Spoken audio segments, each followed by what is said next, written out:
alguna pregunta, tienen que levantar su mano. Ok, bueno, ya nos encontramos con el doctor Andrés Moreta, quien es nuestro segundo conferencista. En primer lugar, ofreciendo las disculpas del caso Andrés por este pequeño retraso que tuvimos. En realidad fue al inicio de la transmisión que no nos lograba salir el enlace, pero bueno, el tiempo es el mismo, apreciado Andrés. Voy a presentarles al doctor Andrés Moreta. Él se desempeña como abogado en libre ejercicio exclusivamente en Derecho Administrativo y Contratación Pública en Fides Law y es fundador de la Escuela de Formación Online de Derecho Administrativo Legalité.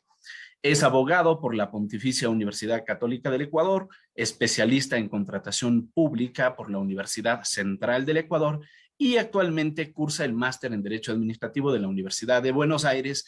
Además, cabe agregar que Andrés Moreta también pues es escritor en temas de derecho público, fundamentalmente en temas de derecho administrativo, así que les recomiendo muchísimo. Estimado Andrés, bienvenido, muy buenas noches. Hola, ¿qué tal, Damián? Primero, gracias por la invitación. Y no te preocupes, la verdad es que estaba muy interesante la charla de derecho laboral, del tema de las liquidaciones.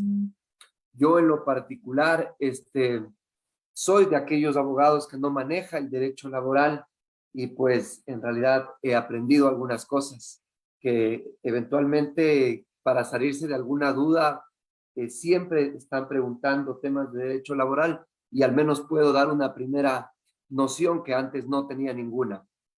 Así que fue muy interesante, no te preocupes y más bien me veo en compromiso porque, bueno, pues veo que es el último día, aparte es la última charla, entonces, bueno, para mí el compromiso es vital porque tengo que no demorarme, tengo que tratar de no aburrir y además que el tema que yo tengo veo que se sale un poco del asunto de lo que estamos tratando porque, bueno, pues, queridos participantes de este curso, tal vez ustedes esperan ver en el derecho laboral público, digámoslo así, algo muy similar al tema del derecho laboral privado, y la verdad es que no es así.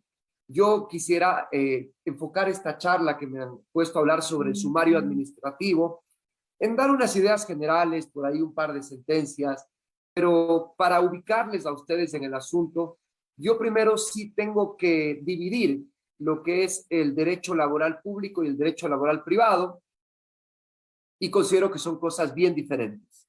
En primer lugar, por ejemplo, vamos a ver nosotros que en el derecho laboral privado, ustedes tienen una ley especial que es el Código del Trabajo. En el derecho laboral público se tienen algunas leyes que son, por ejemplo, la ley del servicio público, el Código Orgánico de la Función Judicial que regula la carrera judicial, tenemos, también tenemos algunas leyes que regulan la materia laboral del derecho público. Evidentemente, las instituciones públicas también pueden aplicar este régimen de derecho privado cuando se trata, por ejemplo, de obreros o en el caso de las empresas públicas que manejan un régimen laboral de derecho privado, que es una cuestión muy aparte. Inclusive el origen de la relación de derecho laboral privado es contractual, mientras que el origen de la relación laboral pública es estatutaria, ¿no es cierto? Entonces de ahí ya le empieza a marcar ciertas diferencias. Tenemos jueces diferentes, ¿no es cierto? El juez del trabajo es en la materia laboral privada, y en el derecho público regula el contencioso administrativo, es quien revisa esto. Y una diferencia fundamental, y que me tomo las palabras de quien me presidió en la palabra, que él decía, por ejemplo, bueno, hay el tema del despido ineficaz, hay el tema del despido intempestivo en el derecho privado, ¿no es cierto? Y obviamente que hay indemnizaciones que hay que pagar si es que se incurren los despidos, pero una diferencia fundamental entre el derecho, entre la relación de trabajo público y privada, es que en el derecho privado laboral yo puedo disponer cuando yo quiera cerrar una relación laboral. El día de mañana yo puedo despedir a cualquier trabajador, nada me lo impide. Claro, tendré que pagar indemnizaciones, unas más grandes, otras más pequeñas, pero finalmente con plata lo puedo arreglar todo. Nadie me puede obligar a tener una persona en mi empresa, por más que si yo ya no quiero. Yo le pago las indemnizaciones y con eso se termina. No obstante, en el derecho laboral público, digámoslo así, no sucede eso. En el derecho laboral público, la relación del trabajo se termina única y exclusivamente por las causales establecidas en la ley. Es decir, los administradores de la cosa pública, los ministros, no están en la capacidad de disponer, desvincular a una persona sencillamente porque quieren y asumir ese costo de pagar indemnizaciones. A tal punto que, por ejemplo, en el derecho laboral privado, cuando usted reclama sus indemnizaciones, usted lo que reclama es plata y no que le regresen al puesto porque eso no lo va a poder reclamar. En cambio, en el derecho laboral público, reclamamos, a más de las indemnizaciones, el reintegro a nuestro cargo. ¿Por qué? Porque obviamente no podía ser desvinculado como primera característica principal. Entonces, como ustedes ven, la relación de derecho laboral público sigue una línea diferente de la de derecho laboral privado. Más aún porque es en la fase administrativa, y aquí voy entrando un poco al tema que me corresponde, es en la fase administrativa y no en la judicial, donde se instaura un procedimiento para decidir si este servidor público seguirá siendo parte de la carrera administrativa o se deslindará de aquella. Y en ese sentido, nosotros tenemos que reconocer que tenemos una carrera administrativa que nos beneficia a todos los ciudadanos, ¿no es cierto? Mucho no nos interesa si, por ejemplo, la empresa de Juanito, de Pepito, cuenta con el mejor personal, es problema de él. Pero en cambio, en la administración pública nos interesa contar con el mejor talento humano. Y por eso es que incluso la fase de entrada regular al sector público es a través de un concurso de méritos y oposición para contar con los mejores ciudadanos al servicio de la cosa pública. De esa manera, entonces, es que el Estado debe cuidar que haya un buen funcionamiento de los servicios y que continúe la actividad del servicio público. Y para que eso suceda, así como les garantiza derechos a los servidores públicos, así como les garantiza procedimientos de entrada, también tienen que decirles, ustedes tienen que cada día ser respetuosos con la ética y los deberes que les ha confiado. Y por eso es que se le entrega a la administración pública una potestad que se llama la potestad disciplinaria, que es justamente disciplinar a los servidores públicos, en el buen sentido de la palabra, ¿no? Es un procedimiento administrativo de carácter sancionador que desde ya y desde aquí abro la puerta para ahorrarnos explicaciones, tiene más que ver o tiene mucho que ver con el derecho penal, más de lo que nos imaginamos. Desde ese punto de vista, obviamente no estoy diciendo que son lo mismo, pero yo les pediría que no entremos mucho a debatir el tema de el derecho administrativo sancionador tiene o no tiene que ver con el derecho penal. Sí tiene que ver mucho con el derecho penal, al menos en lo que corresponde a las garantías que deben respetarse. Un poco más atenuadas, un poco más ligeras, es verdad, pero si estamos aquí frente a un público, por ejemplo, que entiendo ejercen el derecho laboral privado y está haciéndose una noción de lo que son los sumarios administrativos, les tengo que decir esta pauta y ven ustedes cómo empiezo a marcar más diferencias todavía con el derecho laboral privado. Entonces, la administración pública que tiene esta potestad sancionadora disciplinaria va a instaurar estos procedimientos, ¿no es cierto?, respetando los estándares de un proceso penal atenuado, diría yo. Y les puedo decir simplemente cuáles son aquellos principios que en lo mínimo deberían garantizarse. Y entiendo que este es un curso internacional, así que yo voy a dar líneas generales porque creería que esto es de aplicación general para todos. En primer lugar, decir que sometidos a la potestad disciplinaria están los servidores públicos y no los particulares. ¿Y por qué es un régimen especial esta potestad disciplinaria? Esta potestad disciplinaria es un régimen especial porque los servidores públicos tienen una situación de proximidad más cercana a la administración pública que cualquier ciudadano. Cuando la administración pública tiene ciudadanos que tienen un nivel de sujeción especial diferente a la que tenemos quienes no estamos en ese nivel, la administración pública tiene poderes disciplinarios. Por eso es que la potestad disciplinaria de la administración no solo se ve en el campo del sector público, también se ve, por ejemplo, en el campo de las universidades públicas, ¿no es cierto? Que con sus estudiantes tienen un régimen de nivel principal, de primer nivel. Es decir, yo para llegar a la administración pública tengo que pasar por el servidor público y después a la administración. El servidor público está directo. Entonces, por eso la facultad disciplinaria, para controlar que sus representantes, yo diría de otra forma, pues actúen conforme las reglas que se establecen y no me hagan quedar mal. Lo que diga un funcionario público, pues hablará en nombre de la institución. Los actos de corrupción que cometa un servidor público derivarán en consecuencias para la institución. Los actos de corrupción que cometa un particular no tienen nada que ver con la administración pública y más bien la responsabilidad solo va a responder para esa persona. Entonces, ¿cómo garantizamos en un sumario administrativo, que es un procedimiento administrativo disciplinario sancionador, como dije, primero el debido proceso? En primer lugar, se exige que exista un principio de reserva de ley, es decir, que solamente se puede desvincular a los servidores públicos por causas establecidas en la ley. Ese sería el principio de reserva de ley.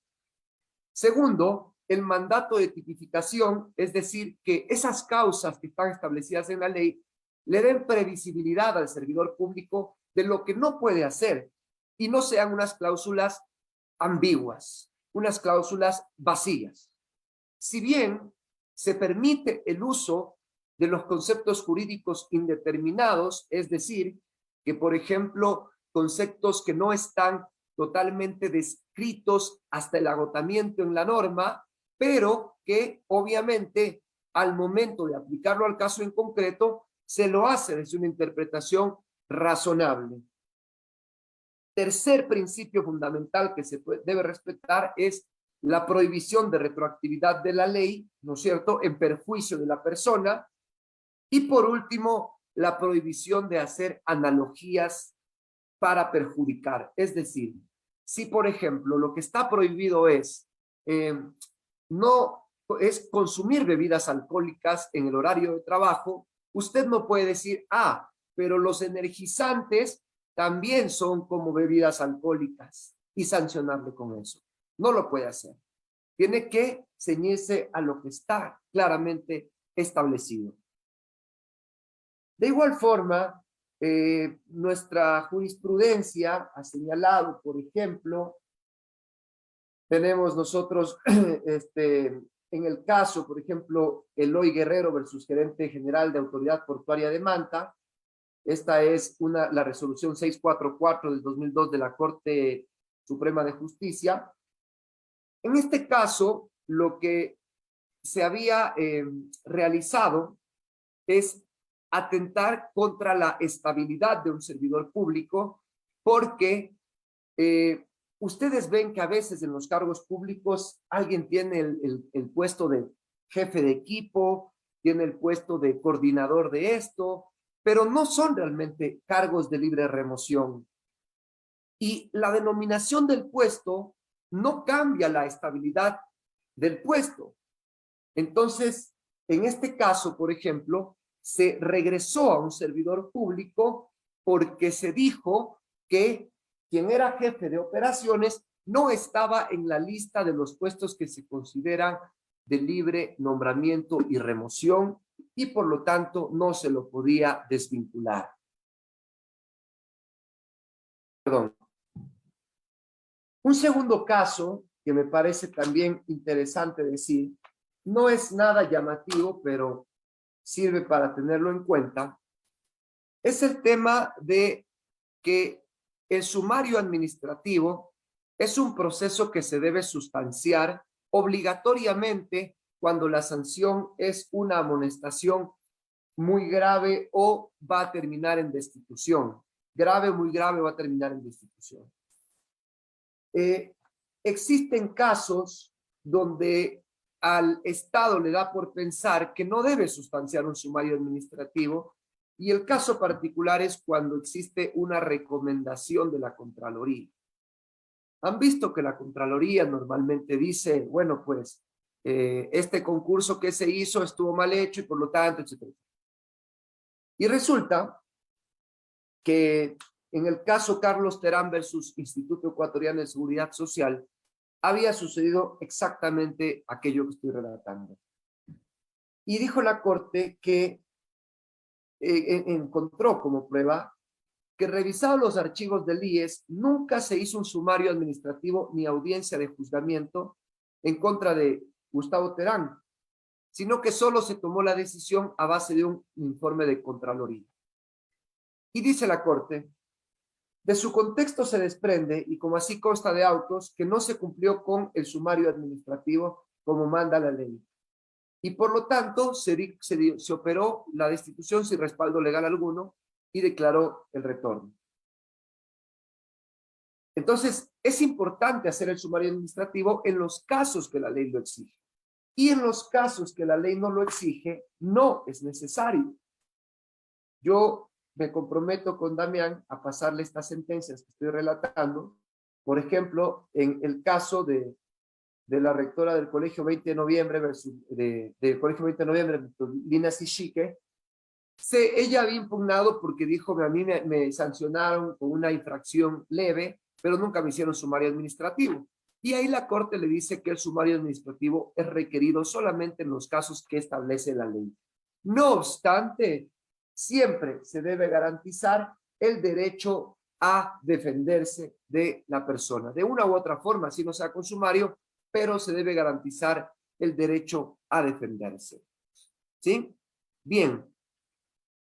Otra garantía fundamental es que cuando inicia un sumario administrativo y a usted le notifican con un acto inicial, con una formulación de cargos, digámoslo así, y le dicen justamente los cargos que usted va a ser imputado, deben respetarle en el curso del procedimiento para que usted se defienda, por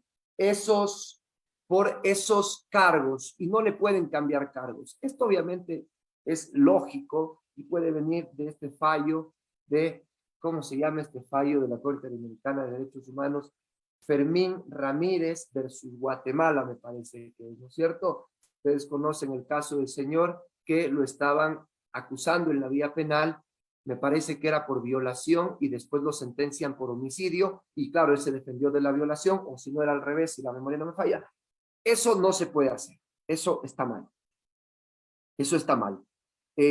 Bien, también para ir sumando estas ideas, como les dije, voy a hacer una fanesca de ideas, porque creo que el tiempo era muy corto y quiero tratar de dar ideas después para terminar con una breve explicación de lo que es el sumario administrativo. A mí me llama la atención un caso bien interesante, que fue el caso del alcalde de Bogotá, el señor Petro, donde la Corte Interamericana de los Derechos Humanos le declaró la responsabilidad del Estado colombiano, porque la Procuraduría de la Nación de este Estado, que yo diría tiene la misma facultad que la Contraloría General del Estado en el Ecuador, ustedes saben que la Contraloría tiene la potestad de destituir a servidores públicos, había destituido al señor Petro cuando fue alcalde de Bogotá en el periodo 2012-2015, lo destituyó en 2013. La Corte Interamericana fundamenta su análisis en algo que resulta ser interesante, y es que el derecho a elegir y ser elegido es una esfera de los derechos políticos y va más allá de un simple cargo que cualquier ministro puede ejercer, que cualquier servidor público puede ejercer. Es un derecho político, y la Constitución de Colombia, también la ecuatoriana, porque son similares en ese sentido, dice que los derechos políticos se limitan únicamente por sentencias judiciales. Entonces, les estableció un límite para que no puedan, en este caso la Procuraduría de la Nación, destituir a estos servidores públicos que son de elección popular porque están ejerciendo derechos políticos. ¿Sí? Miren cómo se van marcando los frenos. Otro caso interesante es el asunto de lo que pasa acá con los jueces, con la judicatura. La Corte Constitucional, como ustedes saben, analizó el tema de que el Consejo de la Judicatura, que es un órgano administrativo, podía iniciar sumarios administrativos para destituir a los jueces por error, por expresa negligencia, por error inexcusable y esas cosas. La Corte Constitucional, ¿no es cierto?, ya en el año 2020, declaró que es inconstitucional que el Consejo de la Judicatura pueda invadir y juzgar los actos jurisdiccionales, es decir, que un órgano administrativo esté metiéndose en la justicia. Y por lo tanto, la Corte dijo, los únicos que pueden declarar que existe error manifiesta de negligencia, error inexcusable, es el propio juez superior. Si el juez superior declara, entonces ahí sí la judicatura tiene que iniciar un sumario administrativo. Y también le dice la Corte Constitucional que la judicatura no le puede pedir a los jueces decirle, por favor, señor juez, mándeme ese caso, deme la declaratoria judicial para iniciar ese caso. Porque eso sería anticipar un criterio, es decir, que el mismo órgano que después va a sustanciar el sumario administrativo le está pidiendo al juez que le dé el inicio. Es como que te estoy esperando aquí, pero ya sabes cómo van a ir las cosas porque yo mismo pedí. Es absurdo, ¿no es cierto? Y bien, eso en cuanto a la sustantividad de algún ejercicio de la potestad disciplinaria que yo les puedo comentar. Ahora, los sumarios administrativos, como les dije, no son más que un procedimiento administrativo sancionador disciplinario con algunas características muy usuales. La primera, por ejemplo, que es un procedimiento administrativo de carácter oral, es decir, que es importante cuando se pueden pedir las pruebas orales, ¿no es cierto? Se tiene que hacer una audiencia, es lo más importante. Si no se hace la audiencia, en este caso, podría generar la nulidad del procedimiento. En los otros procedimientos administrativos sancionadores de carácter general, la audiencia no es obligatoria, es facultativa. Pero en los sumarios administrativos, al menos en el Ecuador, la audiencia va a ser obligatoria, ¿sí? Obviamente, otra característica es que deben estar separadas las funciones instructoras y la función sancionadora para garantizar la independencia, la imparcialidad. También se debe tener el derecho de en esta audiencia contar o ser asistido por un abogado, y hay fallos en los que se ha declarado nulo los sumarios administrativos si se ha vulnerado esta garantía de no ser asistido por un abogado de parte del cuestionado, del investigado. Y si no, pues la autoridad, la institución debe poner un abogado, ¿no es cierto?, que resguarde los derechos de la persona que se está haciendo. Finalmente, como les dije, el control de los sumarios administrativos lo va a ejercer el Tribunal de lo Contencioso Administrativo. Y aquí es muy importante, y esta es una diferencia con el derecho laboral, yo creo muy importante, que recuerden ustedes que los servidores públicos lo que van a impugnar es un acto administrativo vía acción subjetiva o de plena jurisdicción. Y eso quiere decir que ellos deberán demostrar y con carga de prueba, ¿no es cierto?, respecto de los elementos de validez o invalidez del acto administrativo, deberán demostrar que el acto por el cual se los destituyó, por ejemplo, tiene un vicio de legalidad. Y ese vicio merece dos cosas. Primero, que el Tribunal de lo Contencioso Administrativo declare la ilegalidad o nulidad de esa destitución. Y segundo, que establezca el efecto reparador. Y ese efecto reparador normalmente va a ser el reintegro al cargo y va a ser el pago de las remuneraciones dejadas de percibir.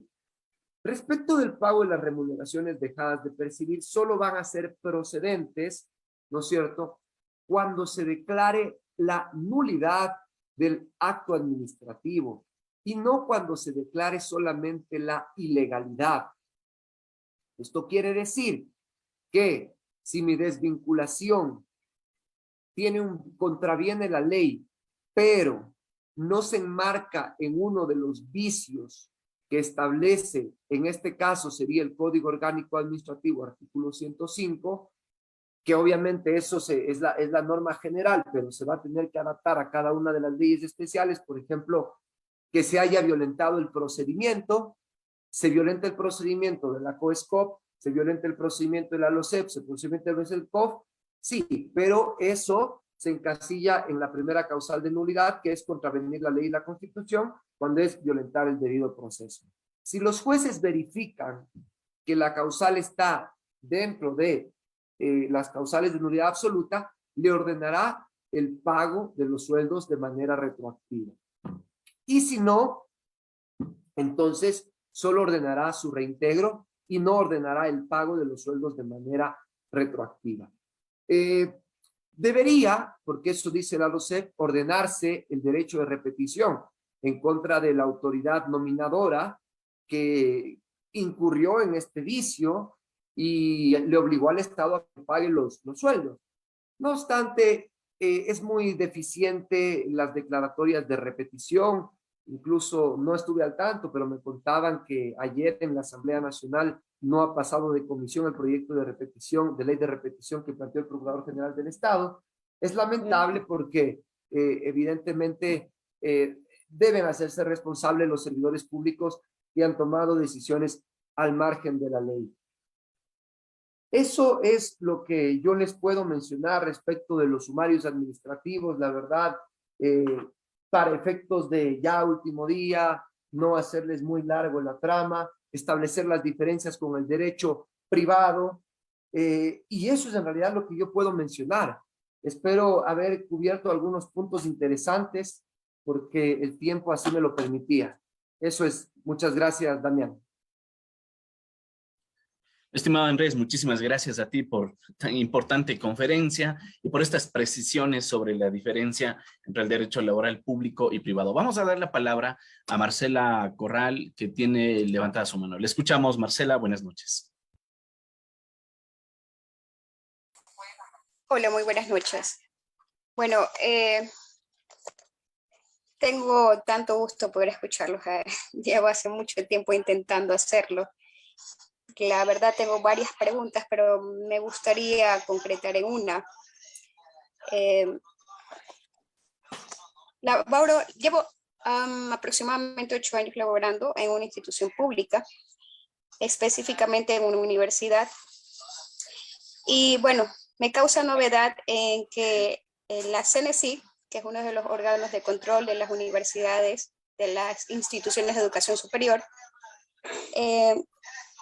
plantea la aplicabilidad de un protocolo, si me permiten, es un protocolo para precautelar los acosos en contra de la mujer, abuso, discriminación y acoso en contra de la mujer. Este protocolo plantea varios lineamientos, inclusive también brinda un formato de denuncia, por decirlo así. Específicamente, mi duda recae en lo siguiente. Existe dentro de estos lineamientos la creación de una comisión que debe de estar conformado por miembros del bienestar, del Departamento de Bienestar Universitario, por docentes, por estudiantes y con un acompañamiento de los abogados de la institución. ¿Qué resulta? Y ahí es mi duda. que dentro de este procedimiento se debe de recibir la denuncia en caso de que el hecho se suscite en contra de un estudiante y por un docente, realizado por un docente.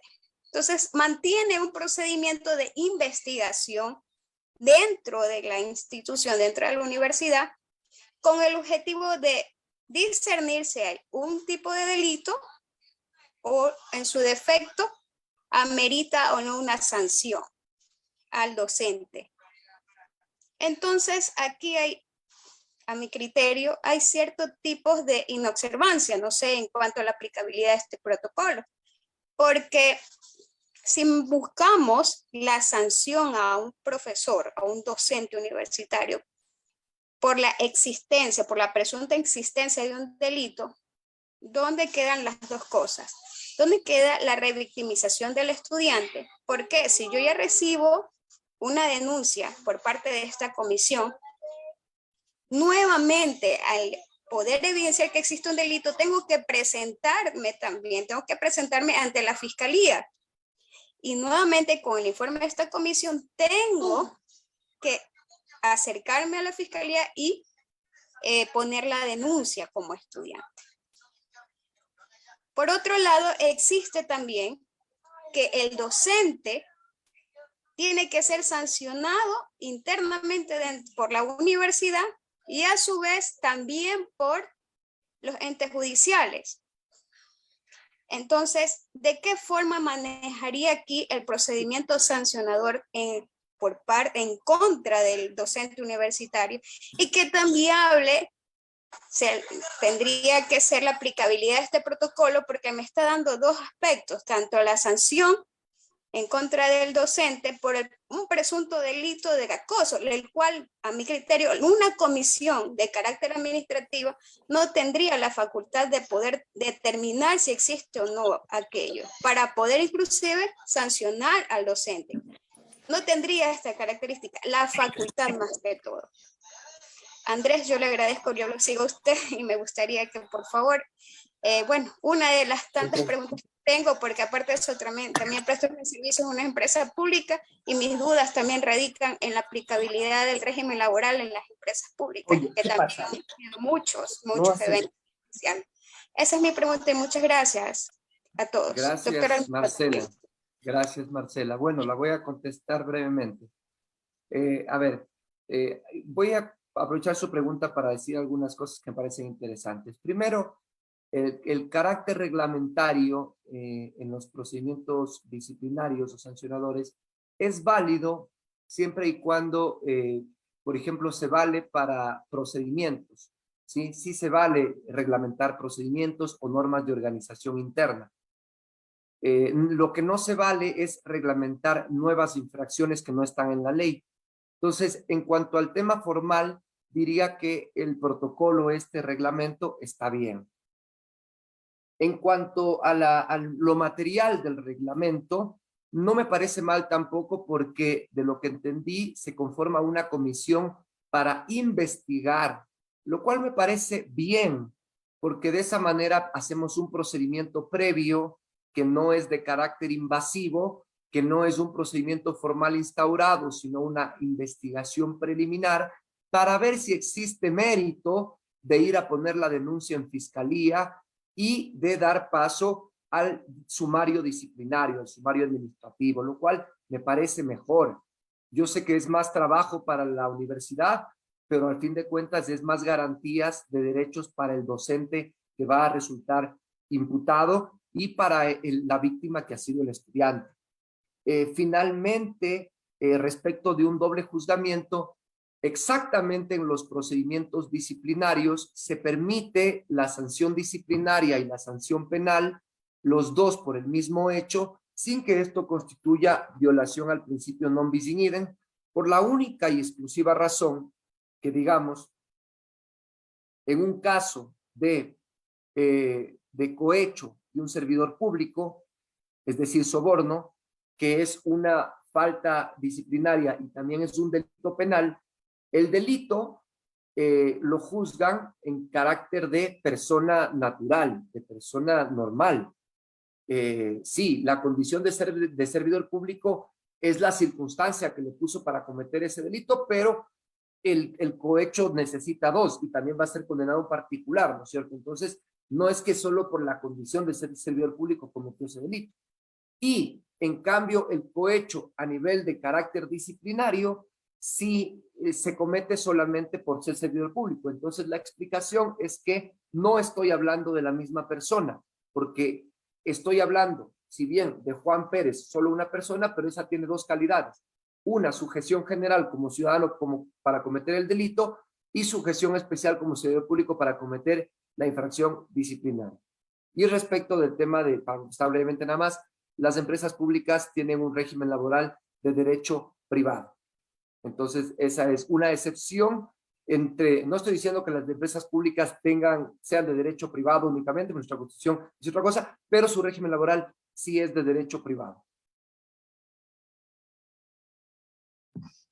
Bueno, excelente, estimado Andrés, y digamos, abonando un poco en lo que nos habías comentado en tu respuesta y a propósito de del contexto que nos comentaba la participante, Marcela, es que recientemente la Corte Constitucional sacó la sentencia 986-19-JP/21 a propósito de temas de acoso laboral y entre otras cosas, la Corte Constitucional hizo referencia a la importancia de la tutela administrativa efectiva como un condicionante para que se pueda garantizar un procedimiento interno para que se investigue. O sea, hay la obligación de investigar administrativamente también, sobre todo si es que existen normas. Bueno, así lo dice la Corte Constitucional. De todas maneras, vamos a compartir esta sentencia a los participantes para que pudieran tener también esto entre sus materiales. Ok.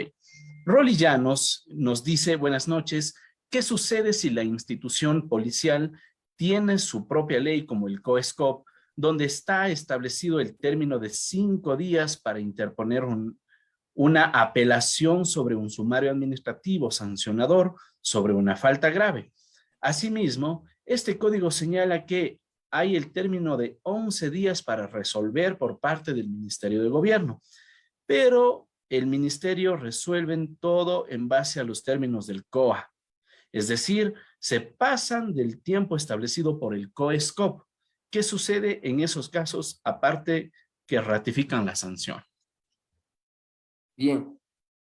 Bueno, en primer lugar, quiero decir que el Código Orgánico Administrativo es supletorio en los disciplinarios administrativos. Eso dice el artículo 42, numeral 7.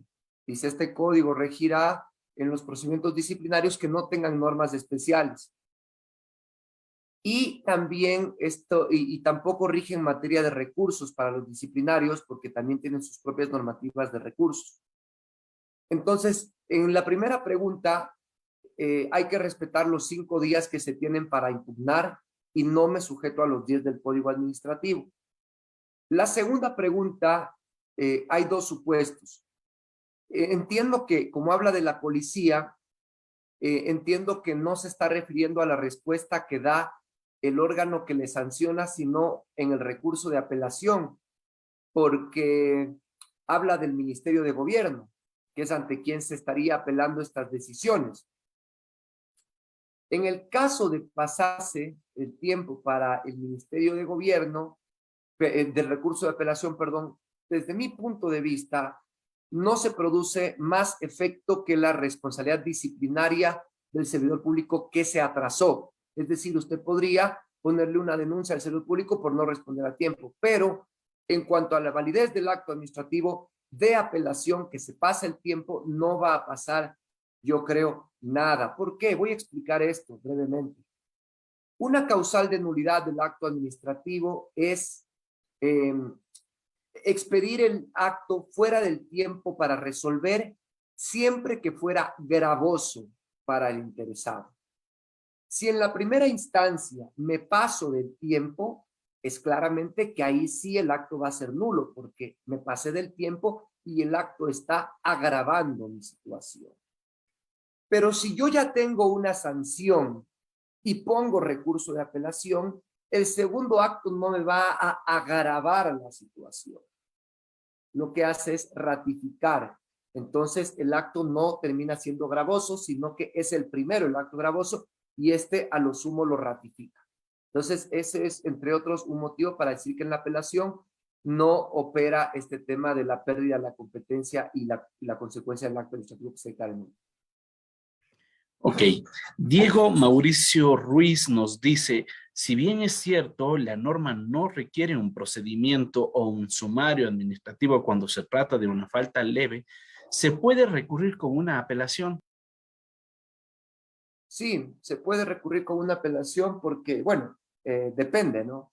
Depende quién te sancione, porque si te sanciona la autoridad nominadora, que es la máxima autoridad, no vas a poder poner un recurso de apelación porque ya es máxima autoridad. Incluso creería que no vas a poder poner apelación porque aunque te sancione un delegado, va a ser delegado de la autoridad nominadora. Pero podrías acudir a un recurso extraordinario de revisión que, como les digo, si no está previsto en la norma especial, el Código Administrativo es norma supletoria. Entonces, prevé estos recursos y lo podrías aplicar. Ok, muy bien. Vamos con una última pregunta. A ver, dice Isaac Vladi Quevedo. Saludos, doctor. En los sumarios disciplinarios por error inexcusable con la nueva reforma tiene que ser calificado en la vía jurisdiccional. Para iniciar el sumario, básicamente, si ya está calificado por el juez superior, ¿de qué sirve iniciar el sumario por la judicatura? Y que el sumariado ejerza el derecho a la defensa cuando simplemente el Consejo de la Judicatura tiene que ejecutar lo dispuesto en la vía jurisdiccional, tomando en cuenta que el artículo 113 del Código de la Función Judicial establece que el Consejo no puede intervenir en decisiones jurisdiccionales. Bueno, de hecho, es interesante la pregunta porque podría resultar que en la práctica el procedimiento administrativo posterior va a ser ineficiente. No obstante, recordemos que el debido proceso no es solo formal, sino material, es decir, no estoy solamente transitando ciertos rituales o formalismos administrativos para decir cumplo la ley, pero finalmente ya tengo mi respuesta. En ese sumario administrativo que instaure la judicatura, ¿no es cierto? Es un requisito de procedibilidad la declaratoria judicial previa, pero la persona tendrá el derecho a la defensa en esta instancia y podrá decir de por qué a su criterio no se configura estos supuestos o por qué a su criterio hay eximentes de responsabilidad o por qué a su criterio la facultad sancionadora está caducada o muchos supuestos, ¿no? Entonces, obviamente va a depender de cada caso en defensa, pero debe ser un procedimiento administrativo con todas las garantías en las que se podrían esbozar, entre otras cosas, algunas como las que he manifestado. Bueno, muy bien, estimado Andrés, muchísimas gracias. La verdad, qué interesante conferencia. Gracias por esas reflexiones, por ayudarnos también a ser críticos con las cosas que parece que están ya casi que escritas en piedra. Por eso es bueno la academia, porque podemos seguir pensando, reflexionando. Y bueno, yo digo, y quizás ya soy hasta redundante con esto, es que ojalá esto llegue a oídos de las personas que puedan también impulsar algún cambio, porque eso siempre va pues a tener algún inclusive sustento también con base en lo que hemos compartido a lo largo de este tiempo y que hay muchísimas coincidencias también por parte del resto de expositores internacionales. Andrés, bueno, al inicio nos decía, es todo un reto esta conferencia porque es la conferencia de clausura y bueno, pues estimado Andrés, desde luego decir que has estado a la altura, mis respetos, felicitaciones, aplausos para ti y cederte la palabra para que pudieras despedirse de esta audiencia agradeciéndote una vez más por la conferencia.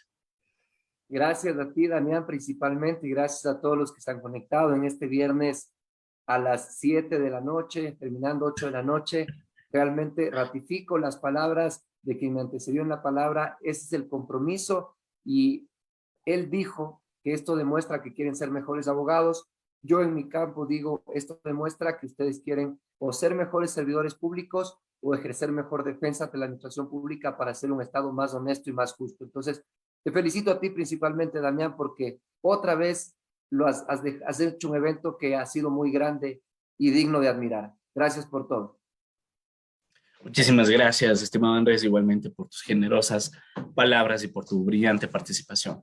Bueno, vamos ahora sí entonces con el acto de clausura, pero no vamos a hacer algo como muy, digamos, protocolar.